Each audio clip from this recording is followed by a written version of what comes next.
Pocas cuestiones provocan tanto silencio en los pasillos de la fe como la idea del último papa. El tema aparece entre susurros, rodeado de misterio, y rara vez se aborda con claridad en púlpitos, universidades e incluso en documentos oficiales de la Iglesia. La figura del pontífice lleva, para miles de millones de personas, la imagen del sucesor directo de Pedro, el vínculo humano con lo divino, la roca sobre la que se construyó la Iglesia. Sin embargo, existen textos, visiones y registros proféticos antiguos que indican que este ciclo puede estar más cerca de su fin de lo imaginado, y que el fin de esta sucesión allanaría el camino para algo mucho más oscuro. La conmoción que rodea la muerte de un papa no es infrecuente. La tradición, los ritos, la elección del sucesor, todo se sigue con solemnidad y atención. Pero esta vez algo se siente diferente. El mundo ya no observa con la misma reverencia. Hay una inquietud en el aire, como si el cierre de un ciclo estuviera a punto de revelar algo oculto durante siglos. Para algunos, la sucesión papal apenas está siguiendo su curso. Para otros, estamos ante el preludio de un tiempo profético, anunciado no solo por la tradición cristiana, sino también por voces olvidadas dentro de la historia de la propia Iglesia. Para seguir reflexiones que desafían el sentido común y revelan lo que pocos tienen el coraje de decir, suscríbete al canal. Aquí cada tema es tratado con seriedad, profundidad y compromiso con la verdad. Muchas de estas voces han sido silenciadas. Algunas clasificadas como apócrifas, otras tratadas como exageración o superstición. Pero el hecho es que hay registros curiosamente consistentes en diferentes periodos de la historia y en diferentes tradiciones cristianas que señalan un momento en el que el papado ya no cumpliría su papel original o, peor aún, se convertiría en un instrumento de engaño. El silencio sobre estas cuestiones tal vez no se deba a la falta de pruebas, sino al miedo a las consecuencias que podrían tener sobre la fe de las masas. Al fin y al cabo, cuestionar la integridad de la máxima figura de la religión institucionalizada es también tocar los cimientos que han sustentado la autoridad de la propia Iglesia durante siglos. Con el tiempo, fueron muchos los que advirtieron de un colapso espiritual que venía desde dentro. Hombres y mujeres de oración, eruditos, videntes y hasta santos que, en distintos momentos, afirmaron haber recibido revelaciones sobre el fin de la sucesión papal tal como la conocemos. Lo curioso es que muchas de estas revelaciones no fueron combatidas con argumentos teológicos, sino simplemente ignoradas. Esta omisión estratégica plantea una pregunta incómoda: si no hay nada de cierto en ellos, ¿por qué tanto esfuerzo por mantenerlos ocultos? Con el paso de los siglos, la figura del Papa se volvió más simbólica, más política, y en ocasiones, más alejada de la esencia que revela el Evangelio. La propia estructura del Vaticano, con su diplomacia, sus riquezas y su influencia global, parece contrastar con el perfil del carpintero de Nazaret que caminaba entre los pobres, sin donde recostar la cabeza. Y es precisamente en este contraste donde muchos ven el principio del fin. Cuando la fe se institucionaliza hasta el punto de necesitar estructuras humanas para sustentar lo divino, se abre espacio para que lo espiritual se convierta en espectáculo, y el espectáculo en engaño. La narrativa del último papa no es solo una idea sensacionalista difundida por grupos conspirativos. Está presente en documentos medievales, en profecías atribuidas a santos e incluso en discursos discretos de algunos líderes religiosos a lo largo de la historia. El malestar que provoca este tema es proporcional a su relevancia. No se trata solo de especular sobre el fin de un linaje. Se trata de comprender lo que ese fin podría significar espiritualmente y por qué tantas personas, dentro y fuera de la Iglesia, tienen miedo de hablar de ello abiertamente. Entre las voces amortiguadas por el tiempo, destaca una con fuerza inquietante, la profecía atribuida a Malaquías, arzobispo irlandés del siglo XIII después de Cristo. Según la tradición, habría recibido una visión sobre todos los papas que sucederían a su tiempo hasta el fin de los tiempos. La profecía, escrita en forma de una enigmática lista con breves descripciones en latín, no salió a la luz pública hasta casi 500 años después, pero desde entonces ha despertado fascinación, miedo y escepticismo.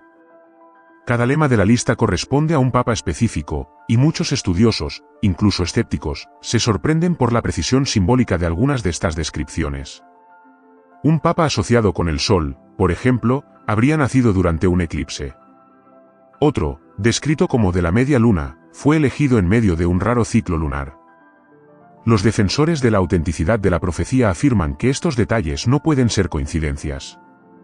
Sus críticos, por otra parte, señalan la posibilidad de una manipulación posterior de las interpretaciones para ajustarlas a los hechos históricos.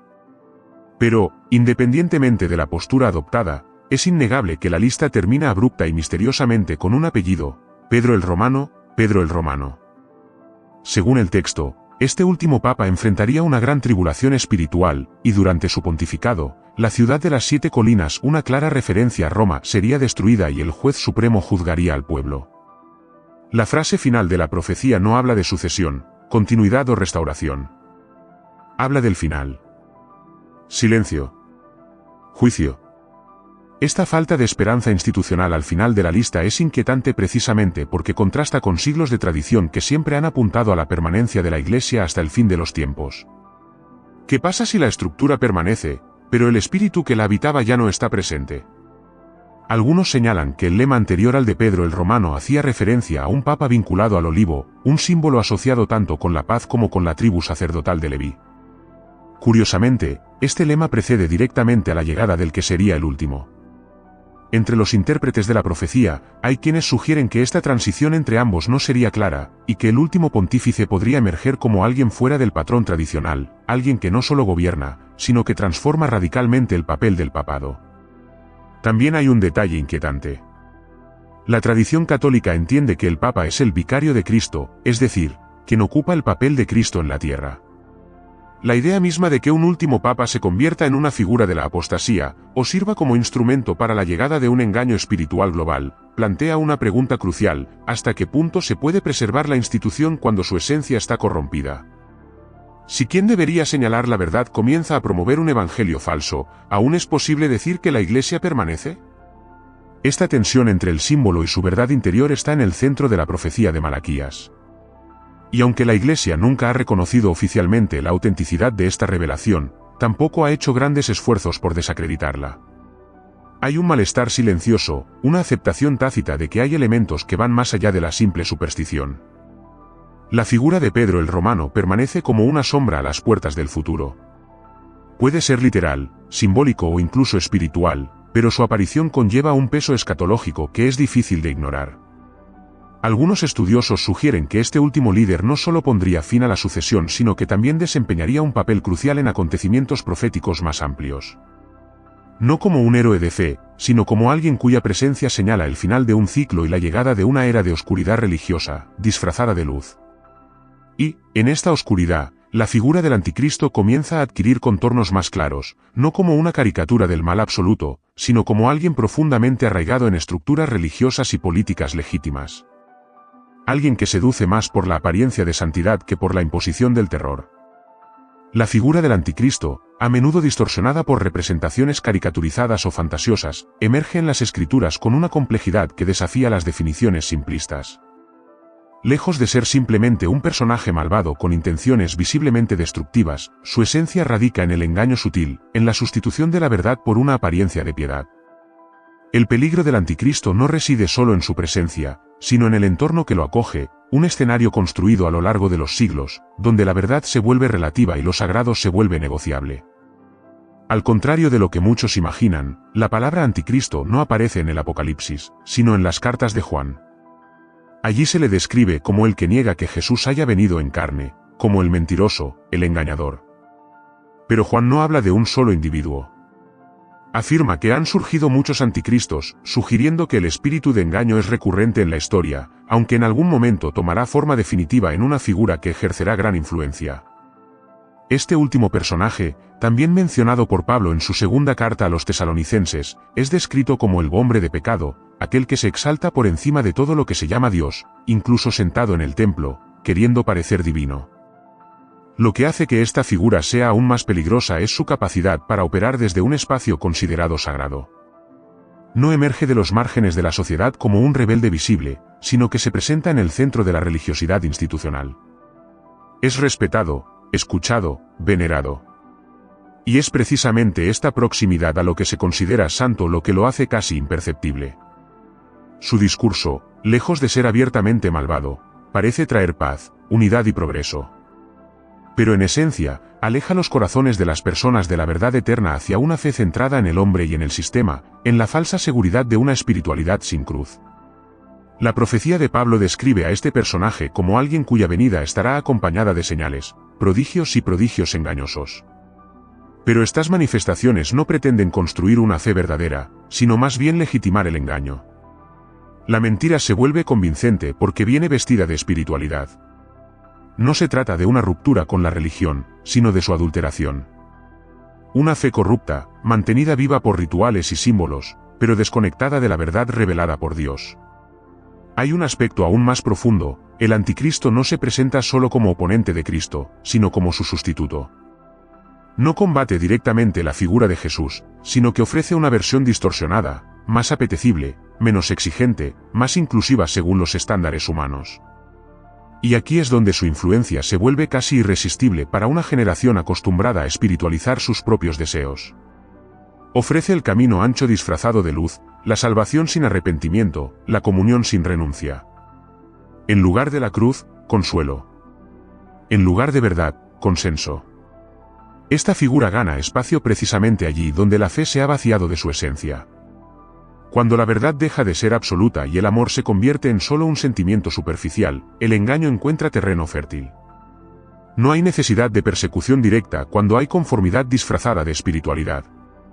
El anticristo no necesita destruir los templos si puede habitar los altares.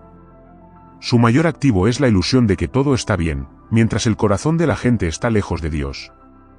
El ambiente ideal para su ascensión es un sistema religioso que conserve sus formas externas, pero que ya no discierna el espíritu que lo gobierna. La pompa, la tradición e incluso la apariencia de reverencia pueden ocultar la ausencia de la presencia divina. Y cuanto más grande es la estructura, más fácil resulta sustituir la esencia por el espectáculo. La figura del anticristo, en este contexto, se vuelve no solo posible, sino esperada. No viene a atacar la fe, sino a dominarla y redefinirla desde dentro. Esta realidad, aunque inquietante, es reafirmada por las Escrituras como algo que no vendrá sin que primero ocurra una gran apostasía, una caída espiritual generalizada, una partida disfrazada de renovación. La fe se conserva de nombre, pero se niega en la práctica. La gente seguirá asistiendo a los templos, citando versos y cantando alabanzas. Pero sus corazones se volverán hacia otro maestro, hacia otra verdad, moldeada por la conveniencia y mantenida por sistemas que sirven al hombre más que a Dios.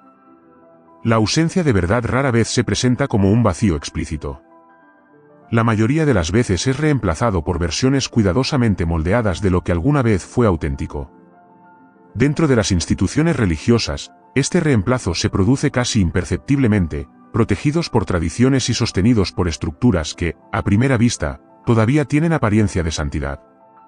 Pero detrás de la impecable liturgia y de las declaraciones públicas de fe, algo empieza a perderse: el celo por la verdad deja lugar a la preservación de la imagen, y el llamado al arrepentimiento da paso al llamamiento a la aprobación social. Este desplazamiento silencioso es más peligroso que cualquier ataque externo. Si bien muchos observan amenazas contra la fe provenientes del exterior, gobiernos, ideologías, persecución, olvidan que, a lo largo de la historia, las mayores desviaciones han surgido dentro de los muros de la religión misma. El error no siempre se combate con violencia. A veces es institucionalizada, aplaudida y promovida en nombre de una fe supuestamente renovada. En este entorno, la verdad deja de ser revelación divina y comienza a ser moldeada por intereses, conveniencias y agendas humanas.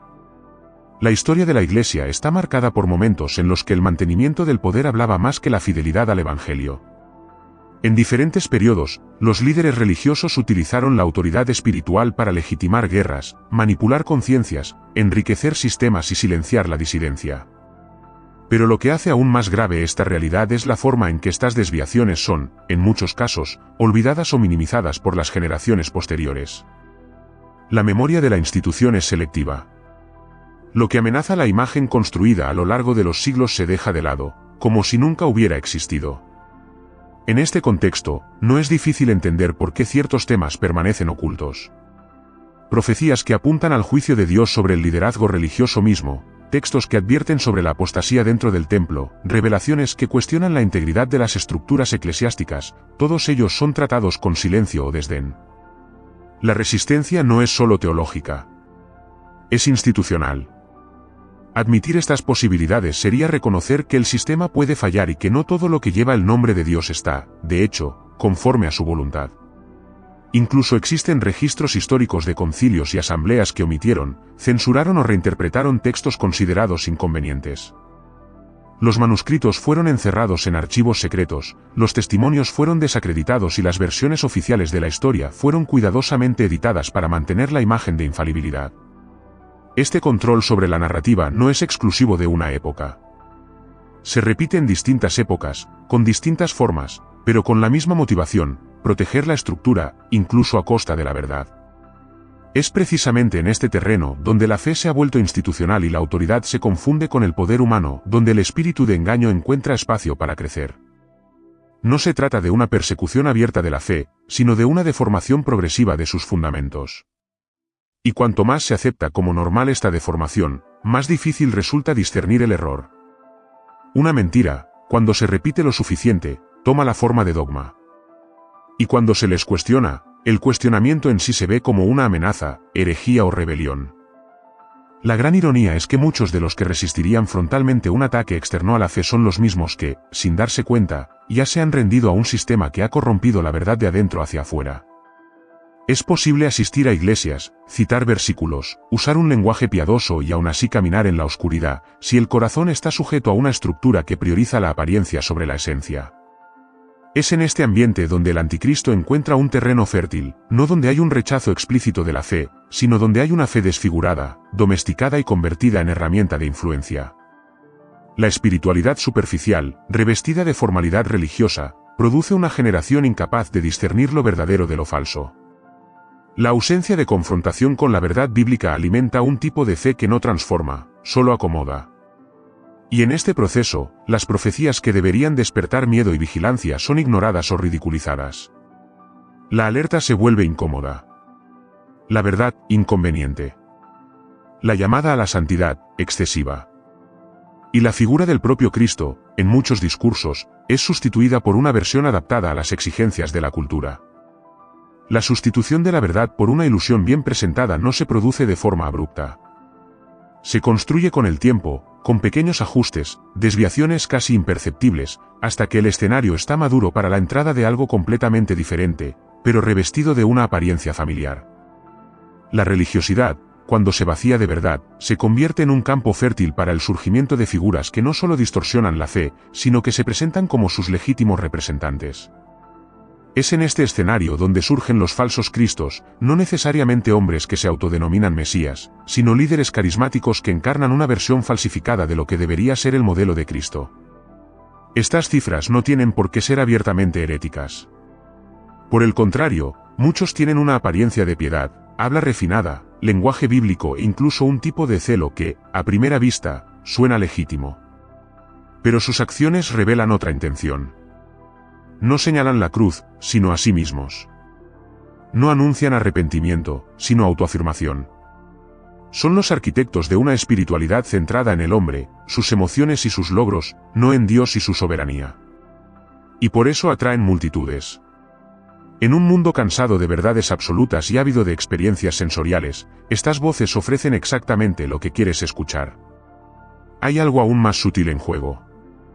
No se trata solo de hombres que buscan poder o influencia, sino de una atmósfera espiritual que prepara el escenario para una figura aún más seductora. Cuando la fe se reduce a espectáculo y la adoración a actuación, la gente no logra discernir la presencia de Dios a partir de la manipulación emocional. Todo se confunde. El miedo es reemplazado por el entretenimiento. Santidad, por relevancia. El altar, a modo de escenario. Y cuando la verdad se vuelve relativa, cualquier narrativa puede ocupar un lugar central, incluida la más peligrosa de todas. La idea de un líder religioso global, que pueda aunar creencias diversas bajo un discurso de unidad y paz, ya no parece tan absurda como lo fue en el pasado. Al contrario, muchos lo desean. En medio de guerras, divisiones y crisis, crece el deseo de una voz conciliadora, de alguien que represente un consenso entre religiones, culturas e ideologías. Alguien que no confronta, sino que acoge. Que no divida, sino que una. Esta figura, por su capacidad para conciliar lo irreconciliable, ganaría prestigio y autoridad a una escala nunca antes vista. Y su influencia no dependería de la imposición, sino de la fascinación. La convergencia entre religiones, antes vista con recelo, se presenta ahora como un signo de madurez espiritual. El diálogo interreligioso, cuando es genuino, es una herramienta importante para el respeto y la comprensión. Pero cuando se utiliza como estrategia para diluir doctrinas fundamentales en nombre de la aceptación mutua, se vuelve peligroso. La verdad se vuelve negociable y el compromiso con la revelación divina es reemplazado por un tipo de espiritualidad global, vaga y maleable. Lo que debería ser un puente hacia el amor se convierte en un camino hacia la confusión. En este contexto, este sistema puede apropiarse incluso de los símbolos más sagrados. Cruz, oración, ayuno, amor al prójimo, todo se puede mantener, pero vaciar de significado. Las palabras siguen siendo las mismas, pero sus significados están distorsionados. Así, el engaño se vuelve casi indetectable, porque se esconde detrás del lenguaje de lo sagrado. Y el público, ya acostumbrado a la superficialidad, no se da cuenta de que la verdad está siendo reemplazada ante sus ojos. La tecnología, a su vez, se presenta como un poderoso aliado en este proceso. En tiempos pasados, un falso mesías tendría un alcance limitado. Hoy en día, con una simple declaración, su mensaje puede llegar a miles de millones en segundos. La imagen, cuidadosamente construida, se vuelve más importante que el contenido. Inteligencia artificial, algoritmos, filtros sociales, todo puede utilizarse para crear la figura ideal, adaptada al gusto del público. Un líder religioso prácticamente perfecto, sin defectos visibles, estratégicamente formado para complacer a todos. La ilusión se vuelve tan fuerte que, incluso ante las contradicciones, muchos prefieren permanecer ciegos antes que afrontar el malestar de la verdad. Porque reconocer el engaño requiere confrontación interna, requiere revisar creencias, requiere renuncia. Y en una generación que rechaza el sufrimiento, cualquier narrativa que ofrezca un alivio instantáneo se vuelve atractiva, incluso si es mentira. En este escenario, el anticristo no tiene por qué parecer malvado. Solo tiene que parecer conveniente, sensato y acogedor. Y así, el engaño no se establece por la fuerza, sino por la aceptación. La aceptación del engaño rara vez ocurre de manera consciente. Se construye a través de la repetición, la familiaridad, y sobre todo, la ausencia de confrontación con la verdad. Cuando el espíritu de discernimiento se vuelve escaso y la palabra de Dios es sustituida por opiniones disfrazadas de revelación, se abre el camino a una fe desarraigada, moldeada por las tendencias y la búsqueda constante de aprobación. El problema no es solo con aquellos que engañan, sino con aquellos que se niegan a examinar, cuestionar y probar los espíritus como lo ordenan las Escrituras. Es en este escenario que la resistencia silenciosa se convierte en la última frontera entre la verdad y el colapso espiritual. Esta resistencia, sin embargo, no provendrá de las estructuras tradicionales ni de las voces más visibles. Surgirá de aquellos que no se han doblegado a la seducción del sistema. Hombres y mujeres invisibles a los ojos del mundo, pero conocidos de Dios. Personas que conservan una fe integral, que no se dejan corromper por las conveniencias, que prefieren la verdad impopular a la mentira reconfortante. No buscan un escenario, no quieren aplausos, no viven de la reputación. Viven de su compromiso con la verdad, incluso cuando esto requiere silencio, dolor o aislamiento. Esta es la verdadera iglesia, no la que habita edificios monumentales, sino la que resiste en espíritu y en verdad. Es en este remanente donde la esperanza sigue viva. No porque sea numeroso o influyente, sino porque permanece fiel. La fidelidad, en tiempos de engaño, se vuelve subversiva. Ser fiel a la verdad cuando todo a nuestro alrededor se entrega a la mentira es, en sí mismo, un acto profético. La verdadera fe, en estos días, no se medirá por palabras elocuentes, sino por la voluntad de permanecer firmes cuando la mayoría elija el camino más fácil. No se trata de fanatismo ni de aislamiento del mundo, sino de una convicción interior que no se puede negociar, ni siquiera ante la presión más sutil. Las Escrituras no nos llaman a temer el futuro, sino a mirar. La vigilancia no es paranoia, es lucidez espiritual. Es darte cuenta cuando la luz ya no brilla con la misma intensidad. Es reconocer cuando el habla piadosa ya no lleva el espíritu vivificante. Es mantener la lámpara encendida cuando todo a nuestro alrededor está sumido en la oscuridad. Y más que eso, es mantener el corazón en humildad, conscientes de que, sin la gracia de Dios, todos seríamos fácilmente engañados. El orgullo espiritual es tan peligroso como el engaño doctrinal. Solo la comunión constante con la verdad viva nos protege del error bien presentado. El anticristo, cuando se manifieste plenamente, encontrará un mundo listo para darle la bienvenida, no porque la gente se haya vuelto esencialmente mala, sino porque han aprendido a ignorar la verdad en nombre de la paz, la tolerancia y la unidad superficial. Y es en este punto cuando la separación se vuelve inevitable. No habrá lugar para la neutralidad. O uno permanece en la luz o camina en la sombra del engaño. No habrá un cómodo término medio, ni una fe tibia que sobreviva a la revelación final de la verdad. El último papa, como figura simbólica o literal, no será solo un nombre en una lista.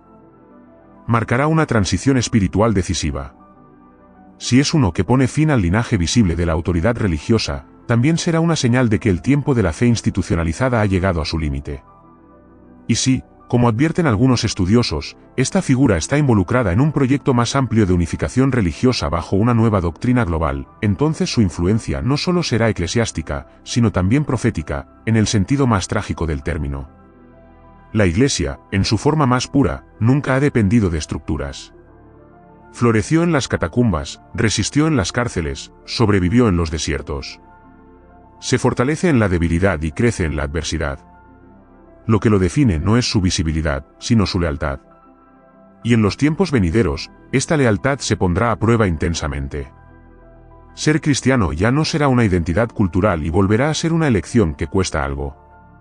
Cuesta reputación, seguridad, estabilidad.